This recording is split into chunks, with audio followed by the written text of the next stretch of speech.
Hello, Gene. Hello. Welcome to Talento Bilingüe de Houston. We're here in Houston, Texas, and today is the 27th, 2016, and thank you for being gracious about this interview that you're giving us. What we're going to be focusing on today, Gene, is the Austin High School walkout that took place in 1970 that you Yes. participated in, and also the walkout that took place with regards to the supposedly disintegration movement at HISD, correct? Yes, Okay. that was in 1970. In 1970. Okay. So Gene, let's start with the school walkout, namely Austin High School. How did you? Well, what was the main reason for the walkout? Well, the community was fighting the Houston Independent School District at the time Uh-huh. for a plan that was sent to the federal courts to desegregate the schools. In 1970 and prior to that, the schools were pretty much segregated. Mhm. They had the Anglo schools, and they had the black schools, and they had the Mexican American schools, the Mexicano schools. Okay. And the population, according to HISD in that time, was there's 175,000 students that were Anglo. Mhm. There was 80,000 students defined as black African American, Mhm. and about 30,000 students that were classified Mexican American Latino, many of them Mexican immigrant descendants. But as you might recollect, in the early 60s during the civil rights movement in Texas especially, there was Supreme Court ruling that Mexican Americans were basically white. There were leaders in the state of Texas that fought for the fact that Mexican Americans were categorized by the government, the state, and the federal government as white. So in this plan of desegregation, which was being filed by NAACP across the country, HISD got caught up in the fact that you had black schools, you had Mexican schools, and you had white schools, and that was it. And they were not equal in the education, the teacher caliber, the curriculum was not there. So there was a fight when a plan was submitted to pair 21 schools to desegregate them. In other words, mix the black African American students with whites. 21 schools in HISD? In HISD. Houston Independent School District. Austin High School was one of them. Okay. I went to Austin High School in the years 64, 65, and 66. Okay. At that time that I went, 10% of the student body was Hispanic, Latino, Mexican American, Tejano. Mhm. And so there was no desegregation at that time. In other words, in the athletic field, for example, football teams, white schools played white schools. White school never played a black school like Wheatley Right. or Cashmere. And there were no Mexican schools. And there were no Mexican schools, except maybe you might consider the fact that Davis was becoming more Latino than ever. Millby High School was becoming more Latino than ever. And there was a growing population at Fur High School, was a new school that was being built. But the issue, again, was desegregation. Okay. And was under a federal mandate. And the plan was put in place, and the argument from the Mexican American community was that we were not white. Mhm. That we were telling the Fifth District Court that we were not Anglo, we were not white. That there was a ruling in prior years in the Supreme Court that proved to the fact of the law that Mexican Americans throughout the Southwest, and especially in Texas and California, were actually considered white in ethnicity. We were not a separate minority race, and we did not have equal protection under the law like the movement with the black and African American community was looking for federal relief. So who brought that consciousness, that need to protest to us in high school? Do you Well, remember? in the high schools, we were getting a lot of community vibes from the existing early 1960 organizations like LULAC. Mhm. We had an organization that was particular to Houston called PASO, Political Association of Spanish-Speaking Organizations, which involved American GI Forum. It involved a lot of other organizations, MABA, Mexican American Bar Association, and so on and so forth. So a lot of the groups were learning that the schools were not equal as far as the kind of money we were getting per student and that type of thing. So a lot of the community, and especially the state legislature, was fighting for more money for our schools that happened to be Mexican American. So the consciousness was that with this new parent plan, even the blacks came against the system, because how can you have segregation or desegregation when you put in Hispanics and blacks together? They both have unequal educational system. Okay, so to be clear, it was a multi-force that was fighting this plan to desegregate. PASO, LULAC, American GA Forum, etc. Which organization did you formally belong to, Gene, if any, at that time? At the time, I was a student at the University of Houston in 1970. I belonged to MAYO, U of H MAYO, Mexican American Youth Organization, which they also had Community MAYO, as you all know, right. Mexican American Youth Organization, and I also belonged to PASO. Okay. We were being politically active at the University of Houston, at the campus. Many of us were anti-war students against the Vietnam War. And the moratorium? And the moratorium and that type of thing. And so the talk was in the community that there was a group of people led by a gentleman and a hero of ours called Castillo. Okay. He was the director of public relations for the Houston Catholic Diocese, and he was out in the streets one day in August and telling students to walk out. From Austin High School? From Austin High School and Lanier High School in the East End. Okay. They had created an organization prior to that you're familiar with, MECA, right. Mexican American Education Council, which was the core leadership to explain to the community why desegregation needed to happen, but it needed to happen correctly. So, Leonel Castillo, who's now deceased, he came to Austin High School to tell the students to walk out. Yes, they had been a couple of days prior to that, there had been a news conference by MECA and LULAC and other partners that they were against the plan that HISD had just presented, okay. And that the 21 schools, the pairing was not going to happen because the community in the Mexican American community didn't want it to happen. Mm-hmm. So several days later, and actually there was a plan that was introduced by MECA to do huelga schools. Mm-hmm. So the idea was that the parents were very concerned, because here you had leadership like Leonel Castillo and others, Judge Alfred Hernandez, who was with the American GI Forum, LULACs, and others were saying, yes, this plan doesn't work for us.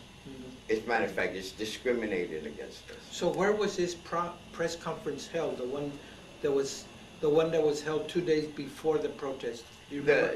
Yeah, it was held at MECA office on Brook Street in Northside, okay. In the middle of the community, and the first thing that was introduced was huelga. Mm-hmm. Of course, the Anglo media, at the time the local media, knew that as a strike, because they had started hearing strike, huelga, from the boycotts of lettuce and farm workers movement in the earlier 60s, in 65 through the 70s and early. So what part or parts did you take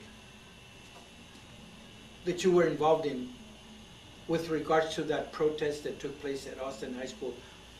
Where did you fit in?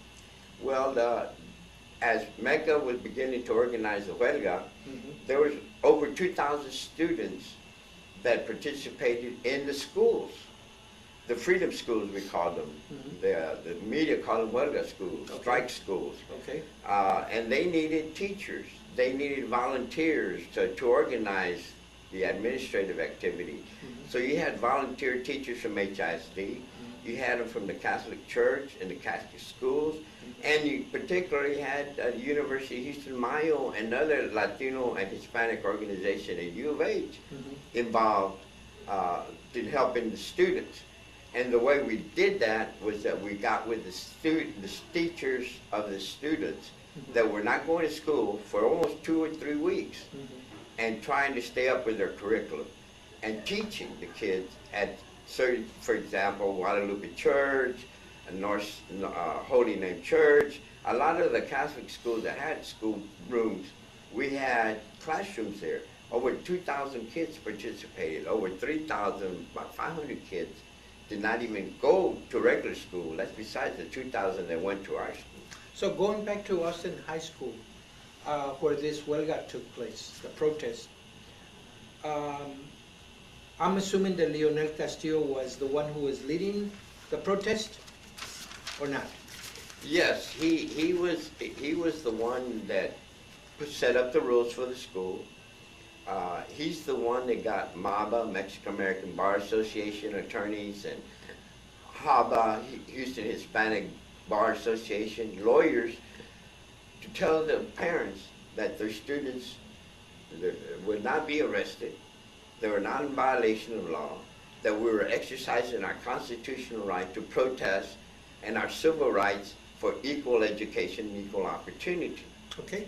With regards to LULAC, who was the head at that time when this protest took place? In 1970, you said? Yes, in 1970, Leonel Castillo brought on board a coalition, people like Judge Hernandez, as we know him now. And he was the head of... He was the head. Matter of fact, he was the head of District 8 LULAC. Okay, and Then what about with Paso? Who was the head then? Paso at the time, I think, was... Or better yet, which member or members of Paso took part of the protest there at Austin High School? There was a lot of support administratively from Paso. Money was being raised by Paso. The people like John Castillo, which was Leonel Castillo's brother-in-law, Okay. George Hernandez, businessman in the community, and Mark Campos, Rick Hernandez, Al Luna, Ben Reyes. A lot of these folks that were part of the political system in the Valle were also supporting the huelgas, but Leonel Castillo was the leadership. Okay. With regards to the University of Houston Mayo in 1970, at that period, were you a member of that organization at that time? Matter of fact, I was a paying member. Okay. And At U of H? We had University of Houston, we had organized, and Gomez, who is Attorney Gomez at this time, I forget his first name. Is it Villa Gomez? Villa Gomez. Okay. Was in the leadership role at Mayo, and they had, of course, what was unique to U of H Mayo, you had students from the Valley, from San Antonio, from all over the state of Texas, part of Mayo, and didn't understand the dynamics of the barrio politics of Houston. But the majority of us were from Houston. Okay. So, if I understand correctly, Mr. Mendoza, U of H Mayo was involved in the protest Yes. at Austin High School. They encouraged students to come to the counseling sessions. They encouraged the teachers, and some of the students were recruited from the campus that were not part of Mayo. They were just Hispanic students that were concerned and were able to come and provide some volunteer time as teachers, as tutors, because a lot of the students were getting behind in the curriculum. Sure. And that became a concern. Okay. So we were trying to recruit, even from the University of St. Thomas, was providing students to help. At that time, we didn't have a big Houston Community College system, but the University of Houston was serving a lot of students. So who was the president of Mayo at U of H that took part of this protest there at Austin High School in 1970? It was Gomez. He was the chairman at the time, and then there was several other individuals that I'm trying to recollect at the time. Matter of fact, Maria Jimenez, who was very prominent with the Raza Unida Party at the time. What about Victor Vega? Victor Vega was there. He was part of Mayo, no? He was part of Mayo. At U of H? At University of Houston. Okay. Lorenzo Cano? Mr. Cano came later. Matter of fact, Dr. Mendiola and others that were professors and others that were working at the university at the time were not actively participating but organizing behind the scenes with the Latino students and Hispanic students. So, when the protest took place there at Austin High School in 1970, what month was that? Do you remember, Jim? That was August. August, okay. Matter of fact, I believe, as I recollect, the Chronicle reported stories in August, September about exactly what was happening and what would be the outcome of the Huelga schools. And the ruling was that we could not have the pairing plan, the 21 schools paired, unless we were considered a protected minority. So to stop the confusion at HISD board voted to take it back to the Supreme Court, and the ruling came out that in fact Mexican Americans in September in that year, school year of 1970, were considered a protected minority for the first time in the history of the country, anywhere in the country. And who was the leading lawyer on the Chicano, Latino, Hispanic community that pushed for that recognition in the courts? I remember MABA and Mexican American Defense, Flumencio Reyes, and the former school board member Lopez, David Lopez, had organized with MALDEF out of San Antonio. And MALDEF was already organized in the late 60s, and Mexican American Legal Defense Fund, Education Fund. Right. They had attorneys that came on board to fight the case all the way to the Supreme Court. Okay. So MALDEF was instrumental on the legal side, and you had attorneys like Flumencio Reyes and Mr. Salinas, Judge Salinas, who later became a judge Guadalupe. in Guadalupe, Okay. who was at TSU and then went to law school at U of H. So you had a lot of the legal minds involved, and later would become very prominent other issues that brought on single-member district for the school board, single-member districts for the state representative seat, single-member districts for city council. That all came after the fact that the boycott and the huelga happened because this plan was not a fair and equal plan. So let's go back to that specific day when you were over there protesting in front of Austin High School in August. Take us by the hand, so to speak, Mr. Mendoza. What would I see on that day? Well, what happened was Mecca with Leonard Castillo decided that the first day of school was August, I believe, the 31st, matter of fact, 1970, would be the day we would start the huelga. So to organize the 9 Hispanic schools, especially high schools that were being paired, one of them was Stephen F. Austin, one of them was Milby, one of them was Jeff Davis, and Reagan, and which had the majority of Latino and Hispanics in there. We had community leaders go to the schools, and I was witness to Stephen F. Austin because I had interest there because I went to high school there. Right. When I heard I was at the University of Houston campus, and the huelga had started, and there was news cameras and helicopters and HPD all over the campus. At Austin? At Austin High School. Okay. You thought that maybe something was happening. When you got there, you heard several gentlemen on bullhorns. And there were kids that already had walked out, had never walked into the building, but had been in the front of the campus telling the kids, the rest of the students, to walk out. When I got to the campus that morning, Leonel Castillo was actually on the bullhorn saying, do not be afraid, you're not going to get arrested, your parents are here to pick you up, we help for you, you can walk out right now. So he was actually instructing the students to calmly walk out of school, and they were walking out of every exit and they were being blocked. The school administrators were told by the downtown office, HISD office, which was downtown at the time, to stop the students. The parents were coming, someone panicking. I saw mothers crying, and it was very emotional. It really was. And they were crying because of what? Because they thought that their sons and daughters were going to get arrested. Gotcha.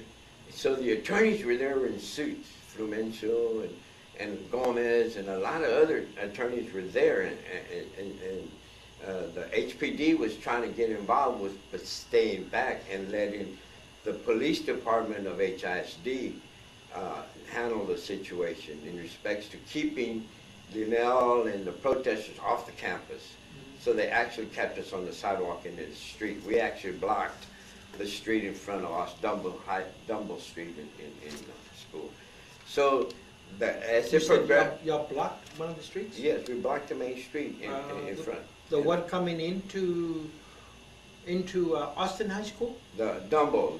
Dumble, okay. Dumble Street. So y'all blocked it at the traffic light? We blocked it in front of the school. In other Gotcha. words, as mothers and other cars, because one of the things that the organizers realized was that as you tell, there was about 1,600 kids at Austin High School.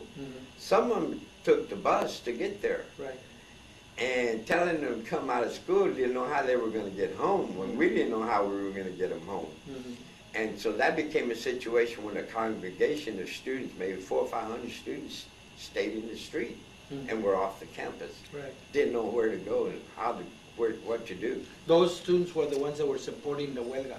They were The the ones that protest. initially didn't even go into class at the school. And this happened approximately what time?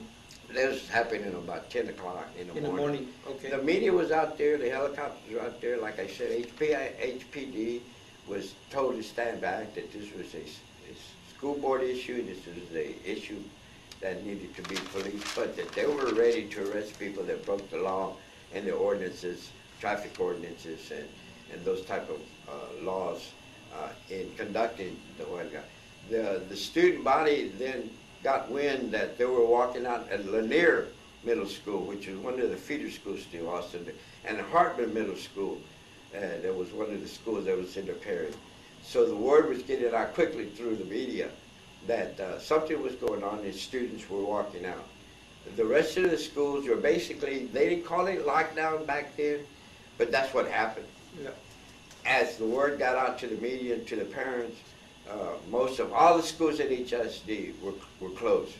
So with regards to your close friends, Mr. Mendoza, that participated with you, that was there at Austin High School, who were some of these persons? Well, some of the students that I went to school with at the University of Houston, some of the students like Ray Medina, who we lost in Vietnam,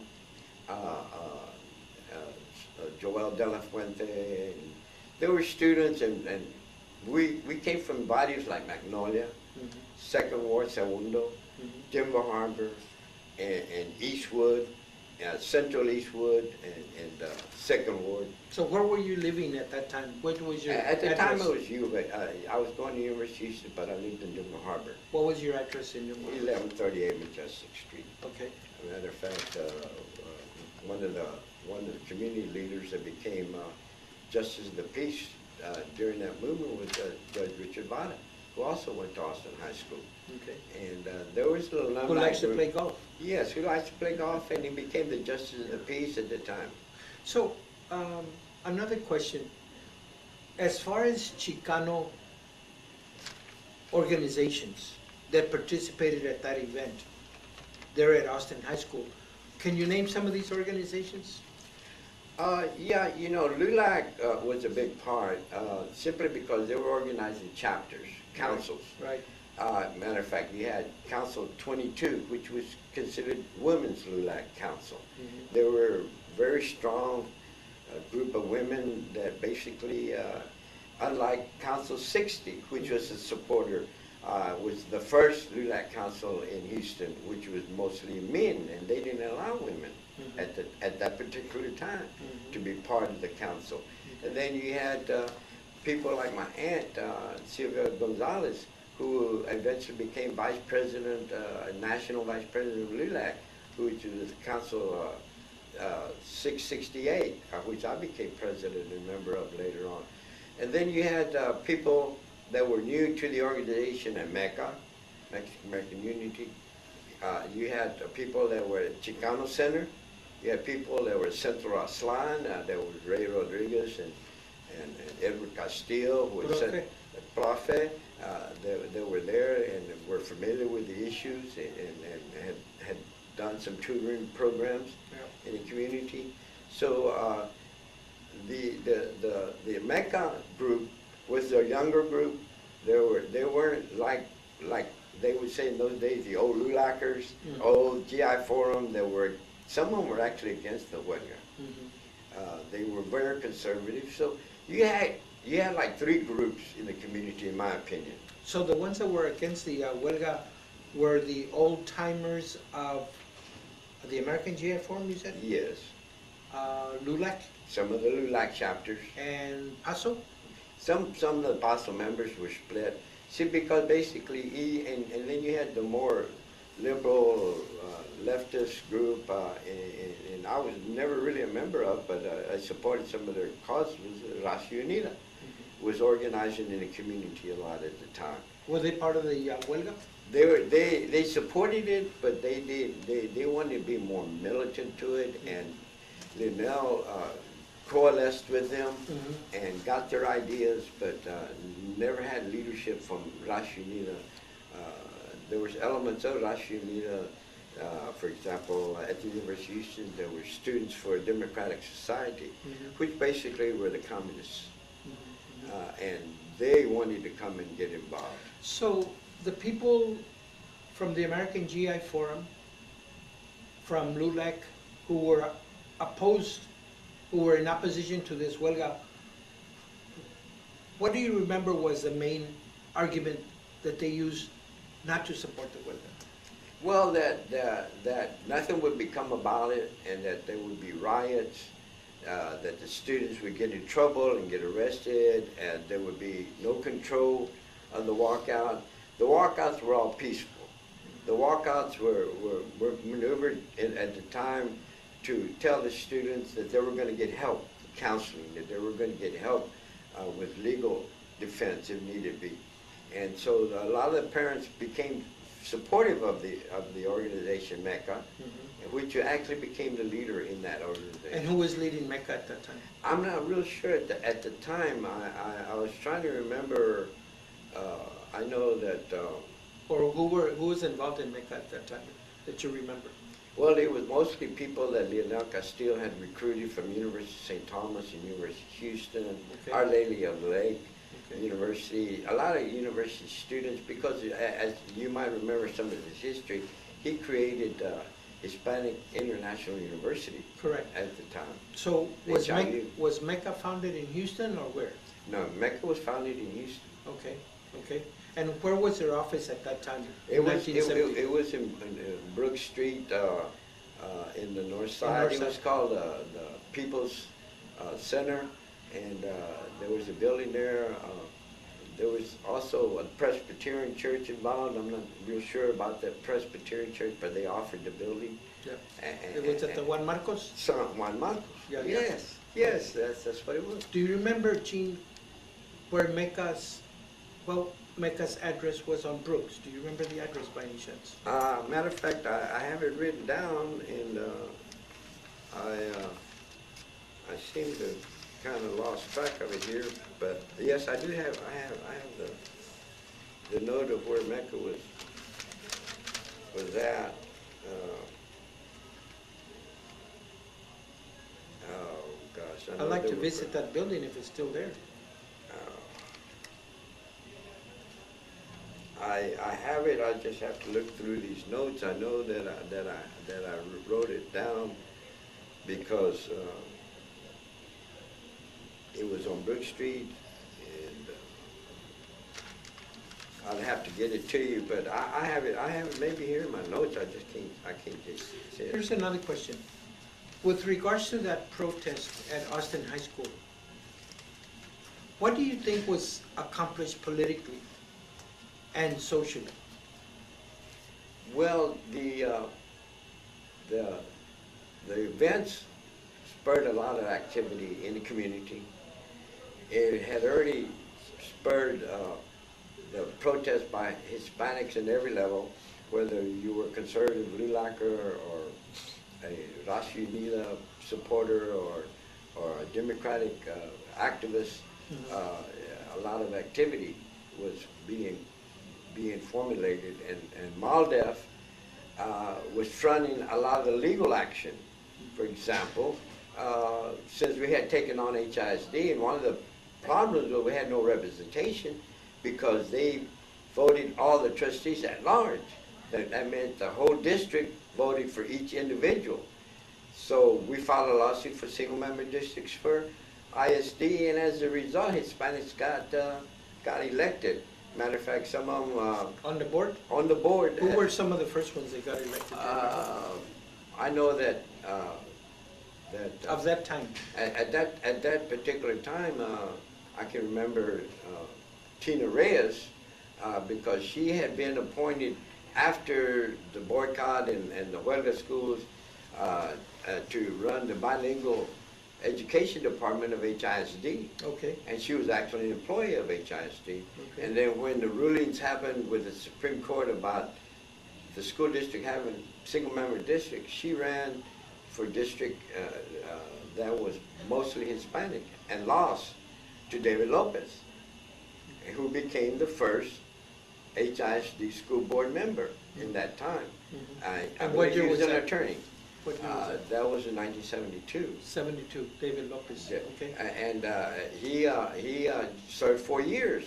So he was the first Hispanic that was elected to a major institution in Houston. We had no city council member. We had no state representatives at the time. We had no judges. And he became actually the first visible and viable Hispanic to be elected to anything that was of an institution. After that, I was part of the effort to file a lawsuit against the city of Houston for single-member districts. We wanted 15 single-member districts at the time. This is, again, 1970. The event started after the huelgas. 1971, 72, 73. We got the attorneys to file suit against it, took it all this way to the Supreme Court. And we came out with what we have now today, a 9-5 plan. In other words, 9 districts, which 2 of them were winnable by Hispanics, maybe 3, and 2 of them, maybe 3, were winnable by blacks. So it went to the state Supreme Court or the U.S. Supreme Court? It went to the U.S. Supreme Court. Okay. And the Supreme Court ruled that the city's plan was better than the 15 single-member districts that PASO and NAACP and everybody else supported at the time. That became the compromise. Okay. So then all of a sudden you had opportunity for Hispanics to run for city council. But just prior to that, the Supreme Court ruled against the state of Texas for single-member districts and gerrymandering of state representative districts. And they ruled that the state of Texas had to make single-member districts throughout the state of Texas. Okay. So the ability to draw 2 districts in Harris County was made at that time. And of course, the first state representative to win was Lado Cruz. He was from Magnolia. Magnolia. And he was a conservative. He was a businessman. He was not part of the liberal machine, the Democratic machine.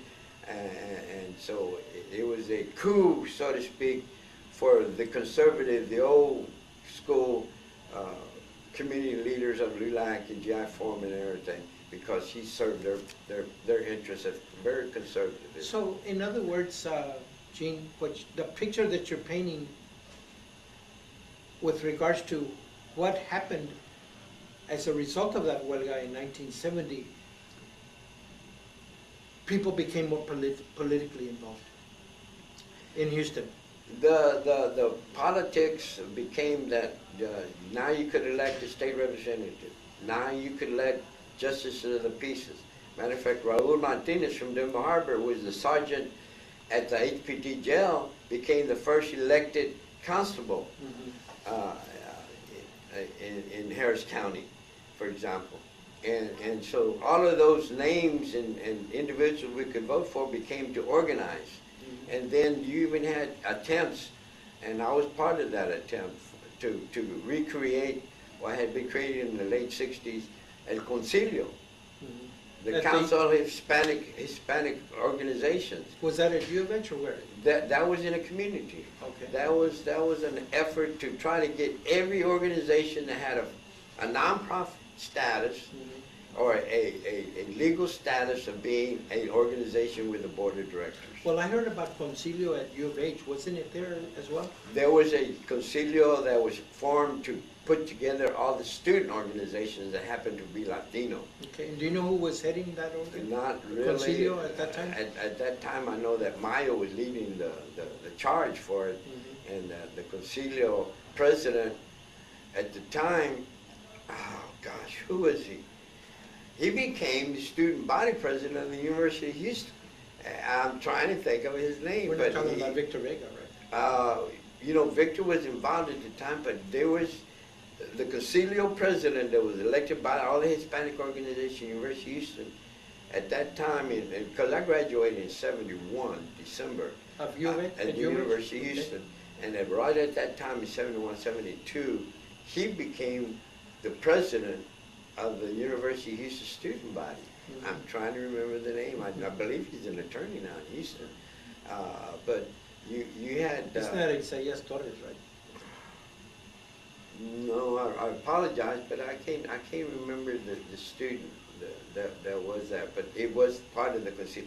The concilio in the community was an effort by 25 organizations that did sit down together for about a year and try to not endorse candidates, but look at issues like economics and equal education and professorships at the University of Houston, higher education funding, labor training. And that time, I got involved with the labor training issue and helped with Rick Hernandez and George Hernandez and Linnell Castillo and others to create OIC, Opportunity Industrialization Centers of America, which was a national movement that was put together by Reverend Leon Sullivan, which was the right hand to Martin Luther King at the time, in the late 60s and early civil rights movement. They were getting categorical funding for labor training issues in Chicago, in New York, in Miami. And we saw a national movement, and Linnell said, we need to be part of that. They're getting money, millions of dollars from the federal government.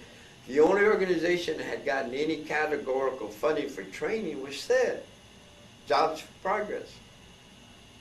And that was controlled by the board of directors and Mr. Herdada and people like that.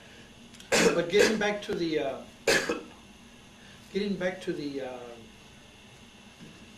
huelga at Austin High School. As a last question, Gene, for now, what would you have changed different with regards to what you wanted, what you wished the outcome would have been after it was all over? When did the huelga school end, first of all? Matter of fact, it survived because of the complication of trying to accommodate 3,000 to 4,000 students. He had no money. The HISD had finally said, okay, you're a minority, let's try a different plan. And the plan really never was put in inception. And I guess what happened was that although the school district became cognizant that we needed bilingual education, for example, that's what came out of the huelga. On the public side, public school side. Okay. Bilingual education. The need for programs to deal with handicapped kids that were Spanish speaking. ESL classes for adults that were being taught at the HISD school now in community centers like Chicano Center, which is now the Houston Community Center. And you had Dr. Luis Cano that created and helped create with others, Lorenzo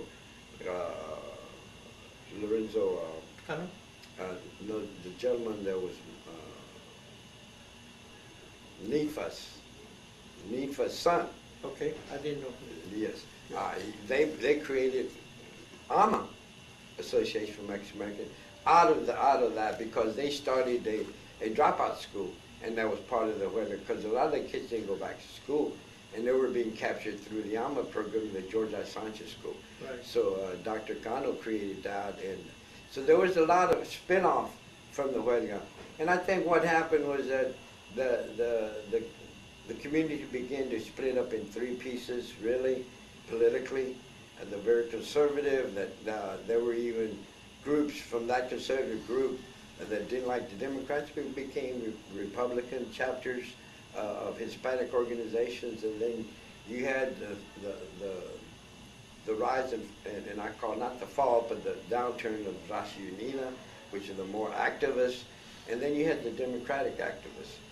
We started taking over precinct chairs, for example, running our own precinct polls, doing voter registration through Willie Velasquez out of San Antonio and the Southwest Voter Registration Project, Right. which went nationally, and those kind of projects really took on.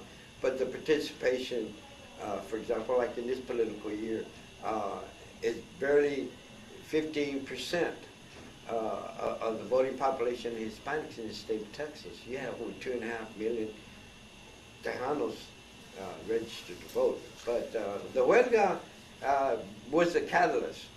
It wasn't Raza Unida, it wasn't the Democratic activists, it wasn't the U of H students, it was them coming together and making and opening the eyes of all of Houston as to the injustices of public education for Mexicanos. One final question for now. Had there ever been a protest at Austin High School prior to the protest that we're talking about right now? When I was a student in 1964-65, I was getting involved in the Denver Harbor community and interested in the Cesar Chavez movement, the farm workers. We had a gentleman named Eugene Snelson come in 1965-66 to Houston to organize. And he came to the community, and one of them was at Austin High School, and boycott lettuce. And the students didn't know what that meant. You know, they actually caused a commotion at the cafeteria by throwing lettuce. At Austin High School? At Austin High School. Dr. Goetti, he was a PhD, principal, Dr. Goetti, we call him Goethe, out of respect, he tried to throw all the Hispanic students out for that. So as a result, we wanted to do a huelga, a strike, and walk out of school in 1965, in the summer of '66. I was part of that. I was on the student body. I was an athlete, and I was threatened by the coaches to be thrown off the basketball team. So did the huelga happen? The huelga semi-happened. Actually, it became part of the annual student senior protest not to come to school. There was always, in 64, 65, 66, 67, 68, there was a traditional walkout of seniors, Hispanic students of Austin High School. During what time? During the 64 through 68 period. But we would just not go to school senior day. On senior day, on one day. On one day, but it was a result of us not being able to organize to walk out on the boycott of lettuce and grapes at that time, because we were hearing that not only from Mayo but from the community and that type of thing. Well, let's plan to have 2 more interviews, Gene. Hopefully we can talk more specifically about that protest that took place in the 60s at Austin High School that we just talked about, and also the protest with regards to supporting Cesar Chavez. Okay? Exactly. Thank you. Bueno, thank Gracias. you. Yes, sir. And thank you for all the contributions you made to our community at that time. We were just being involved. Thank you. I see your gun hole about U of A.